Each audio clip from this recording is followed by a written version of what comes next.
because friends, we will discuss the messages we have posted today. आज जो हमने अपने ग्रुप में पोस्ट किए हैं मैसेज, उनका चर्चा करेंगे।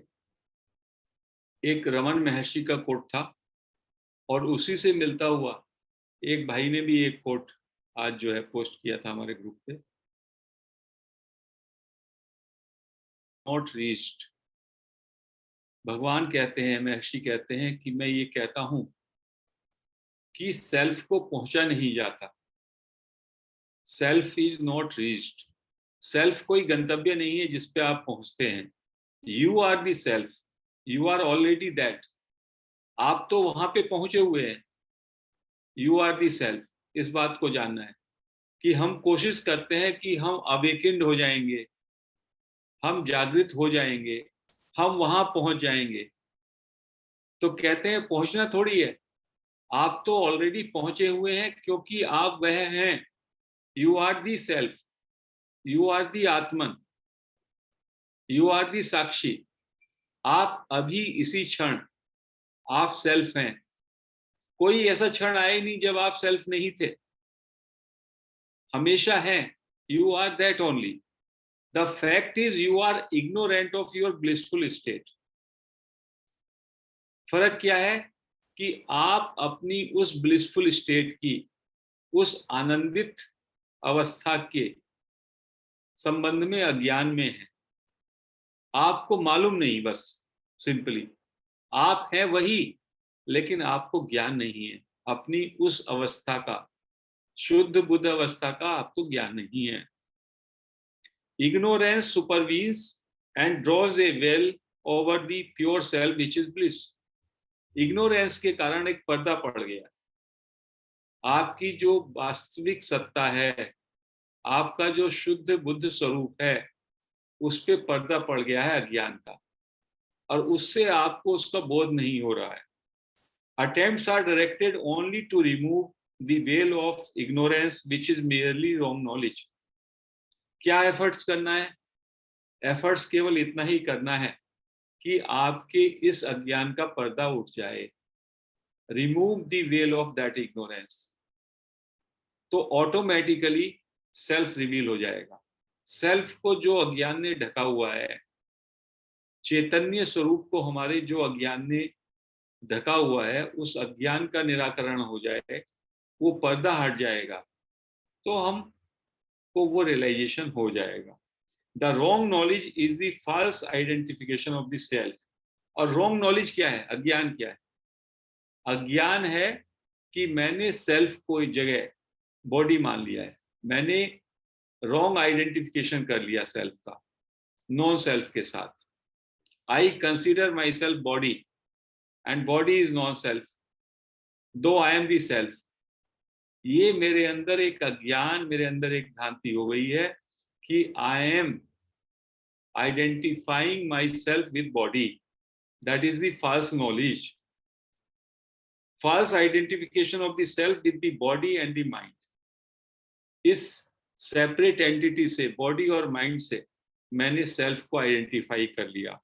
This false identification must go and then the self alone remains. इतना ही काम करना है कि ये जो मेरा झूठा तादात्म्य है, फॉल्स आइडेंटिफिकेशन है, that I am the body, I am the mind, it should go. ये बस चला जाए।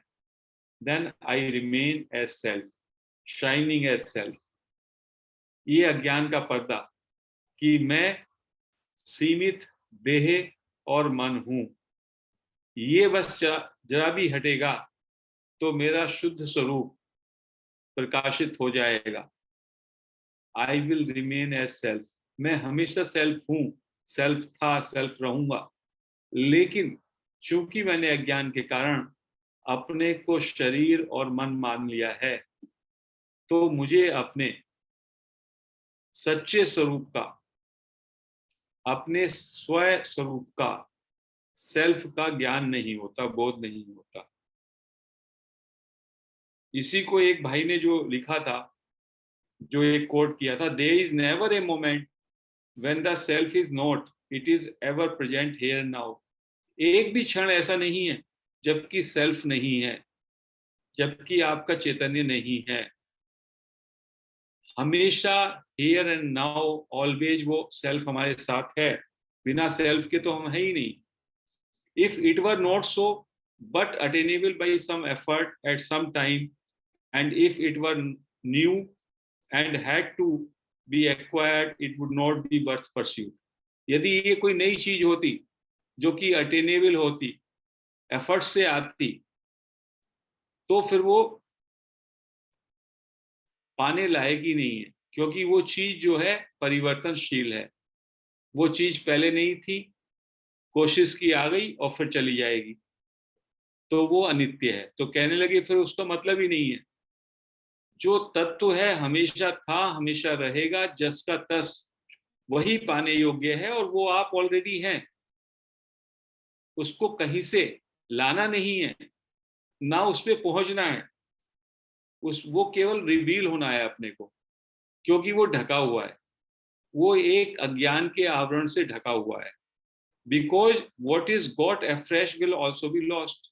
कह रहे हैं यदि आपको कुछ प्राप्त करना है, कुछ अटेन करने का कोशिश करेंगे, तो वो फिर खो भी जाएगा, फिर वो तत्व नहीं है। What is not natural is not permanent either. जो सहज नहीं है वो हमेशा भी नहीं है, वो नित्य भी नहीं है। So I say the self is not reached, you are the self again. इसलिए मैं कहता हूं कि सेल्फ को पहुंचना नहीं है, सेल्फ तो आप ऑलरेडी हैं। इसमें भी सारा सब्सटेंस आ गया टीचिंग का। इन टीचिंग में सारे का सारा सब्सटेंस है कि you are the self, you are already realized, but because your attention or because of your false identification that you are the body, you are the mind, आपको अपने selfhood की, अपने सच्चे स्वरूप की, अपने सोर्स की झलक नहीं मिलती। वो वहीं पे है, लेकिन उसका बोध नहीं होता। उसके बोध के लिए फॉल्स नॉलेज हट जाए, बस इट विल रिवील इटसेल्फ। आप, मैं, कोई भी बिना किसी सेल्फ के है ही नहीं, हमेशा है, हमेशा वही स्थिति है। लेकिन since we have identified ourselves with ego, with body and mind, तो हमको अपना सेल्फ का रियलाइजेशन नहीं है। This is what Maharshi is saying. Now we go to another message. ये कन्वर्सेशन विद अन्नामलाई है। अन्नामलाई जो है उनके एसोसिएट भी थे, उनके अटेंडेंट भी थे, उनके डिवोटी भी थे रमन महर्षि के। उनके साथ जो कन्वर्सेशन है, जिसमें भगवान बता रहे हैं कि ह्यूमन लाइफ जो है, ह्यूमन बर्थ है, मानव जन्म, ये बेशकीमती है, और इसका केवल एक ही पर्पज है, टू रियलाइज और to know that you are the self. अज्ञान हट जाए और ये ज्ञान आ जाए, इस ज्ञान का प्रकाश जीवन में आ जाए। I am the self, you are the self. भगवान once said to correct oneself is to correct the whole world। भगवान ने कहा केवल तुम अपने को करेक्ट कर लो, अपने का उद्धार कर लो, अपना कल्याण कर लो, तो सारे दुनिया का, सारे जगत का कल्याण स्वयं ही हो जाएगा। When one has corrected oneself completely, one finds that there is no one other than oneself to correct। यदि अपने पे रियलाइजेशन हो जाए, अपने को सही नॉलेज आ जाए, तो पता चलेगा everything is one, you stay in oneness. तो फिर दूसरा कोई करेक्ट होने के लिए बचेगा ही नहीं। जब तक मैं फॉल्स नॉलेज में हूं, मैं अपने को अलग मानता हूं, मैं अपने को सेपरेट बॉडी एंड माइंड मानता हूं। जब मैं अपने स्वरूप को जान लेता हूं, तो मैं अपने को आत्मन, सेल्फ या सर्वव्यापी चेतना मानता हूं। जब मैं अपने को सर्वव्यापी चेतना मान लेता हूं, तो फिर कोई दूसरा बचता ही नहीं जिसका करेक्शन किया जाए। तो भगवान ने कहा, रमन महर्षि ने कहा, you correct your self, that is enough. Don't think of correcting anybody else, और world.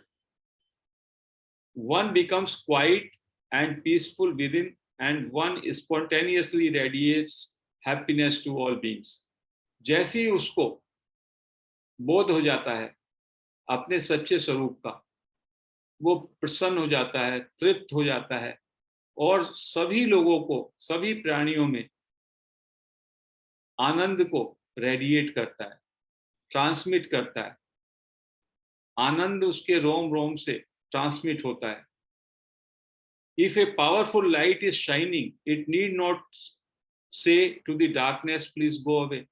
यदि एक पावरफुल लाइट, एक प्रकाश है पावरफुल, शक्तिशाली, तो क्या वो डार्कनेस को कहता है तुम जाओ?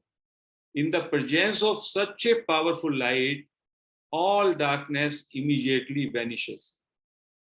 ज्ञान के प्रकाश में अज्ञान का अंधकार स्वयं ही डिसअपियर हो जाता है, स्वयं लोप हो जाता है, स्वयं गायब हो जाता है अज्ञान का अंधकार।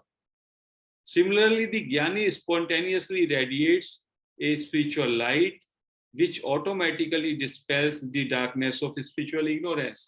तो जो spiritually evolved person है, जैसे रमन महर्षि है, उनसे ऐसा ज्ञान का आलोक चारों तरफ, ज्ञान का प्रकाश इतना प्रज्वलित होता है कि अज्ञान का अंधकार खुद ब खुद ही वहां से भाग जाता है, डिसअपियर हो जाता है। तो भगवान ने कहा इसमें कि the only purpose of human birth, मनुष्य जीवन के में जन्म लेने का एक ही पर्पज है, अपने अंदर का दिया जल जाए, आप अपने स्वरूप को समझ लें। और आपने अपने स्वरूप को समझ लिया, आपको बोध हो गया, तो फिर आपको किसी को बोध कराने की भी जरूरत नहीं है, क्योंकि देयर इज नो अदर। आपका करेक्शन हो गया, सबका करेक्शन हो गया। आपने एक बार प्रकाश जाग गया तो आपके इर्द गिर्द का अंधेरा भी गायब हो जाएगा। रमन महर्षि के प्रेजेंस में उनके चारों ओर जो भी कुछ था वहां भी अंधकार नहीं रहा, उनके जीवन में भी वैसा ही प्रकाश आ गया। तो entire duty, entire efforts, entire focus should be to work on yourself.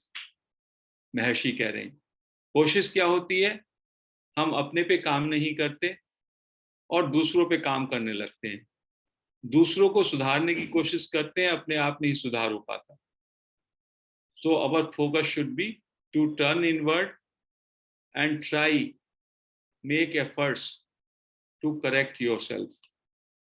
If you are able to correct yourself, everybody else will be corrected automatically. क्योंकि उस लेवल पर, ज्ञान के स्तर पर आप और दूसरे से अलग नहीं हैं। We all are one. This is the message. तो हम इस चर्चा को यहीं पे समाप्त करते हैं।